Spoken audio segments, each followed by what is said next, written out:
I got 6, because I couldn't keep it down to 5. 6 things to do with your kids when you take them camping to have them or help them enjoy the trip.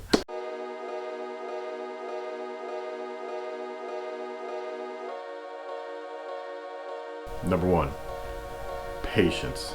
You gotta be patient. Your kids ain't trying to do miles. They ain't got the same goals as you. They're not trying to hike, 10, 15 miles in a day. They're just out there because probably you dragged them out there to begin with. Be honest. They've got their own little goals, and they see a rock or a squirrel or, you're walking by a river. They're gonna want to stop and look at it. Jordan, where are you going, man? No. That way. I'm gonna go swimming. You'll die. That's why. And you gotta be patient. They're gonna complain when something hurts a little bit or they stub their toe. You gotta be patient. This last trip, my youngest son wanted to actually take a break. We could still see the parking lot. It was like 100 yards. He was already, can we take a break? And I was like, I can still see the truck from here. But sure, let's sit down and take a break. So be patient with them. They got little legs. It takes them a while to get places.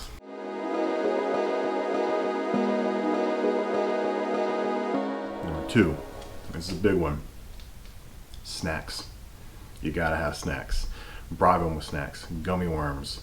Slim Jims are a favorite of mine. These little mini Slim Jims. I'll bring a bunch of those. They're actually, it's not something you want to eat normally during the week.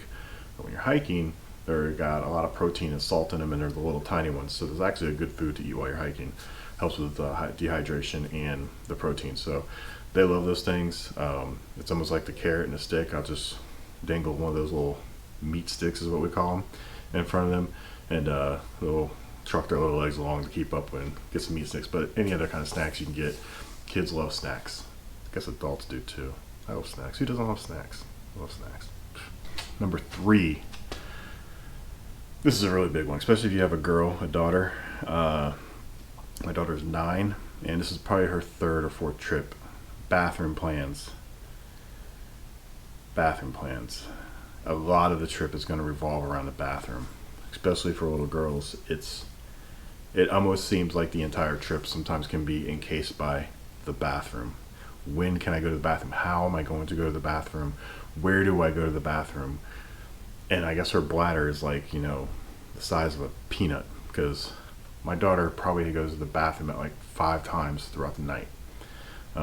Which, when you're camping and it's a girl, there's processes there in play that you got to keep in mind, which goes back to tip number 1, patience. You got to be patient. There are some things you can get. I think I have it over here behind me. Yeah, it's probably being washed. Little things that can help, especially with girls, help them go to the bathroom. You can Google it. I'm not going to show you that kind of stuff. That'll help them go to the bathroom a little easier in the woods while they're out there. Just be patient with them. Understand, especially if you're a guy, your dad, bring your kids out there. The little girl's got different physiology. Now, as far as my son goes, he's kind of the opposite. I have to keep him from peeing everywhere. He thinks it's the funniest thing in the world to just be able to go out in the woods and just, he's like, I'm feeding the trees. And I'm like, yeah, but people hike here too, so we don't want to, pee on everything. So bathroom is a big thing. Just have a plan in place for it, and you should be all right. That'll take us to our 4th tip. Yeah, number 4. See, please have that. It's in this way.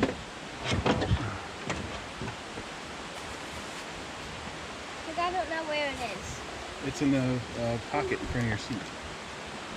Technology is not a bad thing. There, I said it. I know a lot of people, when you say you're going camping and you say, oh, you're going to bring an iPad or your phone, or they're like, oh, you're going out in the wilderness to get away from all that stuff. That's a bad thing. You're supposed to be getting your kids away. You'd be wrong. Yes, there is a part of that comes down to you're trying to keep your kids and all that stuff out away from everything. But like, let's say this trip we just took yesterday, we got back from last night. It's winter time, so it gets dark at like 5:30. Okay. So 5:30 we've eaten, we've had our dinner. We're sitting by the fire at first, then it starts raining. Okay. So now we're all in the tent. There's 3 of us in the tent at 6 o'clock at night. Okay, we can either go to bed or sit there and try to tell campfire stories without a campfire because the rain just put it out. I'm not the greatest storyteller to sit there and make up some fantastical story. So watched Polar Express last night. It was probably the best part of the trip. I was all cuddled up in the tent watching Polar Express right before Christmas. It was awesome. So technology is not bad. I would say avoid the Nintendo Switches and going that route with the video games. That would be pushing it a little bit, but I have brought that on overland trips before. Depending on how much stuff you're going to have to do, and you need to distract them a little bit and keep them busy. And every kid's different. You know, my youngest kid has attention deficit issues, so if he's not got something stimulating him constantly, he loses control. So you have to have a way to control him. So every kid's different, but technology is not a bad thing, I guess is what I'm trying to say. Tip number 5: let them lead. When you're hiking and you get going, let them take turns leading and following the trail. Show them how the trail works. Show them how the blazes work on the trees. That's what I did this last time. Follow the blue blazes and show them how. So they've learned something new. They think they're cool because they can navigate through the woods now all of a sudden. My daughter was wanting to lead the trip the whole way. She actually led us all the way back this morning. She got all the turns right. She followed the blue blazes. So that was really cool. It motivated her. Just by having her lead the way, like she's showing us where to go. So let them lead the way. Let them be in charge. They're constantly being told what to do. We're constantly in charge of them. It's fun for a kid to be in charge every once in a while and feel like they're leading you. So plus it helps with their leadership development skills, and we need more leaders in this world. So final tip number 6: bring a comfort item. Now this last trip, you'll see on my backpack's humongous. Why is it humongous? Because I've got like 3 stuffed animals in there. My daughter has this stuffed unicorn, Cherry it's his name, the pink one. It's like this big, and she refuses to go camping without her or sleep without her. And then also my son needed Squirtle, which I haven't given back to him yet. So my backpack, you unpack it, it's got mostly like 3 stuffed animals in the top of it. But those are comfort items for them. It makes her comfortable at night sleeping in the tent. They're sleeping out in the middle of the wilderness in a tent. It's not always super comfortable. Give them a comfort item. So definitely have them pick some stuffed animal or something that helps them sleep at night. If it's a pillow, pillows can be even bigger, but or blanket.